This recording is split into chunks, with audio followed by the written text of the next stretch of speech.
my God! Ew! Sige, at dahil gusto nyo ako nahihirapan, let's do a full face of makeup gamit ang lipstick. Sisimulan ko muna with primer. And itong lipstick na to, primer talaga siya para sa labi. Kaya good luck na lang talaga sa balat ko pagtapos nito. For my foundation naman, ito na yung pinakamalapit na kulay sa skin tone ko. So I think ito na lang yung gagamitin kong foundation. Oh my God! Ito mga pinaggagawa ko. Kasi blend ko lang to with a brush. Next for contour, meron ako ditong bullet lipstick and meron din ako ditong liquid lipstick and I think mas okay to. Shake, shake, shake! Pre, apply ko lang to sa area kung saan ako usually nag-apply ng contour. Ang gagamitin kong brush na pang blend yung ginamit ko na rin kanina. Para isa lang yung marurumihan kong brush. Medyo nahihilo na ako sa amoy nila.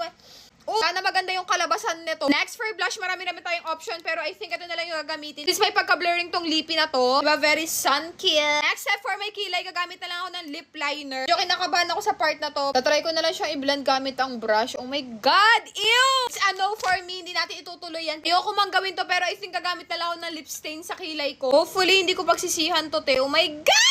Ngayon ko lang na-realize, paano pag tinanggal ko to tapos sumama yung kilay ko. Apply lang ako ng eyeliner gamit tong aking lip liner. For my eyeshadow, gagamit lang ako ng brownish shade ng lipstick. Yun na itong nasa kilay ko. This is the moment of truth. Kaya hindi ko siya matanggal. So far, so good. Hindi siya kamatch ng buko pero okay lang yan. Bakit parang mas papula yung kilay ko dito kaysa dito? For my lips, gagamit lang ulit ako ng lip liner. Ito na lang ulit yung gagamitin ko since ito yung aking go-to lip product. Patuwan ko lang to ng konting lip tint. Pero anyways, I think this is the final look. It's not giving pero at least medyo okay naman yung itsura niya. Let me know what other makeup challenge should I do next.